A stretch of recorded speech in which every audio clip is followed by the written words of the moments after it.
Buenos días a todos queridos amigos. Hoy le damos la bienvenida a nuestro amigo amado Espíritu Santo. Gracias, amado Espíritu Santo, por esta mañana de revelación de tu palabra, por esta mañana de tu gracia, de tu favor, de tu misericordia. Gracias por este día, gracias por el nuevo amanecer junto a tu presencia. Aquí estamos, rendidos ante ti, rendimos nuestra alma, nuestra mente, pensamientos, emociones, sentimientos. Hoy rendimos, Señor Padre Santo, Señor, esta palabra, para que seas tú hablando, Señor, revelando, quitando los velos y los mantos mágicos en el nombre de Jesús, quitando todo entenebrecimiento en las mentes en el nombre de Jesús, dando, Señor, la sabiduría, Señor, el temor tuyo, el Espíritu, Señor, de poder, de autoridad, pero el Espíritu, Señor, de arrepentimiento. Señor, que tú traes el convencimiento de pecado, juicio y justicia en el nombre de Jesús. Amén. El tema de hoy es el pecado y el arrepentimiento. Entonces vamos a ver esta enseñanza con diferentes versículos. ¿Qué es el pecado? Santiago dijo, el pecado está en aquel que sabe hacer lo bueno y no lo hace. Eso lo dice en Santiago 4:17. O sea que si nosotros sabemos que hay que dar comida al hambriento, tenemos que hacerlo. Que si hay que darle al que está desnudo, darle una ropa, debemos de hacerlo, porque si no lo hacemos es pecado. Juan describió el pecado como toda maldad. En 1 Juan 5:17 dice, toda injusticia es pecado, pero hay pecado de muerte. O sea que cuando cometemos injusticias, esas injusticias se vuelven pecado. Y la transgresión de la ley también habla en 1 Juan 3:4. Todo aquel que comete pecado infringe también la ley, pues el pecado es infracción de la ley. Nosotros sabemos que cuando infringimos la ley de Dios, cuando infringimos los mandamientos, entonces hay pecado. ¿Pero qué ley? Pues el apóstol Pablo escribió, ¿qué diremos pues la ley? ¿La ley es pecado? En ninguna manera, pero yo no conocí el pecado sino por la ley, dice en Romanos 7:7. La ley de Dios revela el pecado. Pero ¿sobre cuál ley está escribiendo Pablo? Porque tampoco conociera la codicia. Si la ley no dijera, no codiciarás. Este es el 10º mandamiento, que se encuentra en Éxodo 20:17 y en Deuteronomio 5:21. La ley a la que Pablo y Juan se referían a los 10 mandamientos. Ambos apóstoles enseñaron que cuando los quebrantamos, estamos en pecados. Cuando usted quebranta estos mandamientos, está en pecado. ¿Cuáles son las consecuencias del pecado? Primero, el pecado destruye la vida espiritual. Eso lo encontramos en 1 Juan 1:6. Dice, si decimos que tenemos comunión con Él y andamos en tinieblas, mentimos y no practicamos la verdad. Entonces, perdemos la comunión con los hermanos. Cuando hay pecado no hay comunión, hay peleas, hay divisiones, hay discusiones. Vemos todo mal y cuestionamos todo. Segundo, nos sentimos lejos del amor de Dios. Eso lo dice, vamos a mirar un versículo en Romanos 3:23. Por cuanto todos pecaron y están destituidos de la gloria de Dios. Entonces muchas personas dicen, no siento el amor de Dios, no valgo nada, oro y nada pasa. A mi Dios no me oye. En la iglesia siempre es lo mismo. Entonces, ¿qué pasa? Que si pecamos y amamos al mundo, pues la forma de pensar y actuar de esta sociedad, pues perderemos la comunión con Dios. Y el Espíritu Santo se va, el Espíritu Santo no nos habla. Y muchas personas dicen, pero ¿por qué a usted el Espíritu Santo sí le habla y a mí no? Porque hay pecado. Tercero, se produce una atadura espiritual. Eso lo dice en 1 Juan 3, del 8 al 10. Dice, el que practica el pecado es del diablo, porque el diablo peca desde el principio. Para esto apareció el Hijo de Dios, para deshacer las obras del diablo. Todo aquel que es nacido de Dios no practica el pecado, porque la simiente de Dios permanece en él y no puede pecar porque es nacido de Dios. En esto se manifiestan los hijos de Dios y los hijos del diablo. Todo aquel que no hace justicia y que no ama a su hermano no es de Dios. Entonces el pecado pide más pecado. Corta tu fruto espiritual, tu vida de oración, el gozo, la paz, y lentamente todo se va perdiendo. Alejarte de Dios, o sea, te aleja de Dios, te hace una separación entre Dios y tú. Entonces las oraciones no llegan. ¿Quiénes pecaron en la Biblia? Vamos a mirar 4 modelos negativos al tratar con el pecado. Consideremos los siguientes 4 modelos negativos al tratar con el pecado. El primer modelo fue David. Esto, ustedes ya en su casa buscan de pronto estos versículos. En Salmos 32, del 3 al 4, habla acerca de eso. David procuró esconder su pecado. Cuando ocultamos nuestros pecados, sufrimos. El pecado tiene el poder de enfermarnos, de deprimirnos, de atarnos, de angustiarnos, amargarnos. Y si te callas y te encierras en ti mismo, nunca serás perdonado y restaurado. Nuestro silencio le da lugar a Satanás para mantenernos esclavizados al pecado.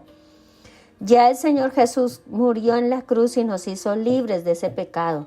Por eso es importante confesar el pecado, porque dice en la palabra que el que encubre sus pecados no prosperará. B. El modelo de Adán y de Eva. En Génesis, eso lo habla en Génesis 3, 12 al 13. Ambos buscaron culpables y se culparon entre ellos como evasiva para no reconocer su pecado. ¿A quién culpas cada vez que pecas? A tus padres, a tus hijos, a tus hermanos, a tu pareja, a Dios, al diablo. Hoy vamos a hacer una reflexión acerca de eso. Pecamos porque elegimos pecar. Pecar es una decisión personal. Sin embargo, no estamos obligados a pecar porque hemos sido librados del poder del pecado. Eso lo dice en Romanos 6, 17, 18 y en 2 Corintios 3, 17. Siempre que culpamos a otros, nos engañamos a nosotros mismos y empeoramos las cosas. Otro modelo de pecado es el modelo de Saúl, que lo dice en 1 Samuel 13, del 8 al 13. El rey Saúl trató de buscar explicaciones a su pecado, buscaba justificarse delante de Dios, que Samuel no llega, que los hombres tienen miedo, que me quedo sin soldados, que el enemigo se acerca.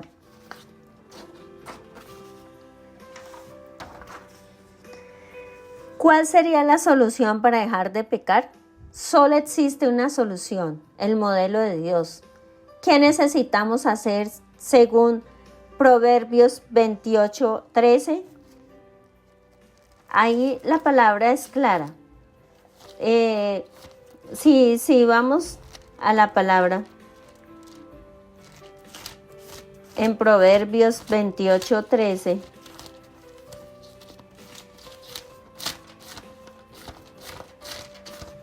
Entonces dice ahí en Proverbios, dice en 28, que el que cubre sus pecados no prosperará, más el que los confiesa y se aparta alcanzará misericordia. Sí, entonces el primer paso que tenemos que hacer es confesar nuestros pecados. Vamos a confesar los pecados. ¿Delante de quién? Delante de Dios. Y luego también dice que en 1 Juan 1:9, en 1 Juan 1:9 dice, si confesamos nuestros pecados, Él es fiel y justo para perdonar nuestros pecados y limpiarnos de toda maldad. ¿Qué es confesar? Es reconocer que pecamos y declararle a Dios cuál es el pecado. La confesión debe ser pecado por pecado, en voz alta y a Cristo. Tenemos que decirle toda la verdad a Dios y declarar que su sangre nos limpia de todo pecado. Renunciar es tomar la firme decisión de no seguir andando por el camino del mal. Me aparto totalmente, renuncio, digo, basta con esto, ya no tiene más parte en mi vida. La señal de la renuncia es confesarlo primeramente a Dios y después orar. Si hay necesidad de hacer un tiempo de ayuno, porque hay cosas que están arraigadas y que van generacionalmente, como las iniquidades, entonces es necesario entrar en tiempos de oración y ayuno, porque dice en la palabra que este género solo sale con oración y ayuno. ¿Cuál género? Pues el pecado que está ahí cimentado y que está arraigado. Dice, segundo, debemos abandonar nuestros pecados. Apártate del mal y haz el bien, y vivirás para siempre, porque Jehová ama la rectitud y no desampara a sus santos. Para siempre serán guardados, mas la descendencia de los impíos será destruida. Eso lo dice en Salmos 37:27. Debemos restituir el daño. Si el impío restituye la prenda, devolviere o lo que hubiere robado y caminar en los estatutos de la vida, no haciendo iniquidad, vivirá ciertamente y no morirá. ¿Qué es de resarcir el daño? Si hemos ofendido a una persona, entonces ir y pedirle perdón, resarcir el daño. Si alguna persona ha cogido dinero, ha robado, ir y devolver ese dinero. Si una persona ha dicho mentiras, entonces ir y confesar, pedir perdón por esa mentira, resarcir el daño. Debemos perdonar a los demás, porque cuando hay falta de perdón, los cielos se cierran. No hay economía, o sea, entra la ruina, la miseria, entra enfermedad. Entonces, confesad vuestras ofensas unos a otros y orad unos por otros para que seáis sanados. La oración eficaz del justo puede mucho. Eso lo dice en Santiago 5:16. Debemos perdonar porque en la palabra dice que si yo no perdono a mi hermano, tampoco mi Padre que está en los cielos me perdonará a mí. Debemos guardar los mandamientos de Dios. Para que nuestro arrepentimiento sea total, debemos guardar los mandamientos del Señor.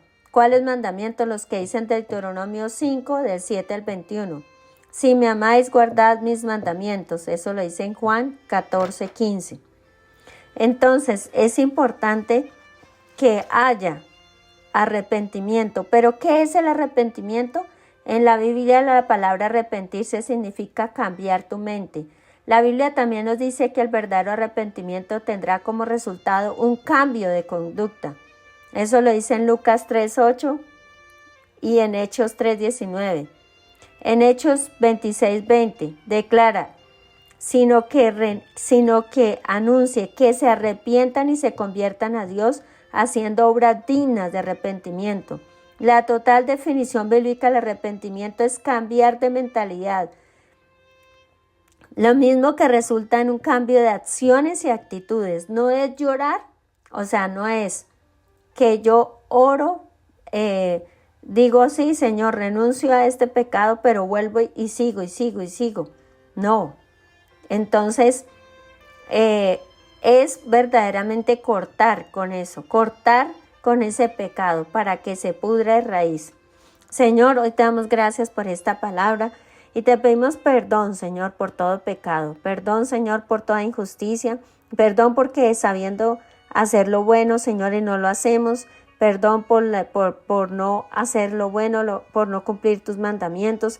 Perdona, Señor, Dios mío, porque, Señor, por la rebelión, por la desobediencia, por la indiferencia a tu palabra, Señor.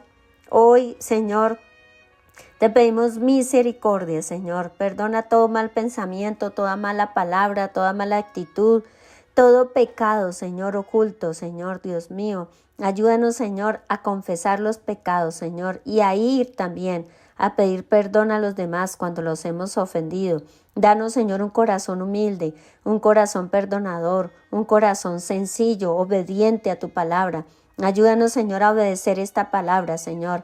Que esta palabra produzca, Señor, un verdadero arrepentimiento, una verdadera, Señor, conversión genuina. Te lo pedimos en el nombre de Cristo Jesús. Amén.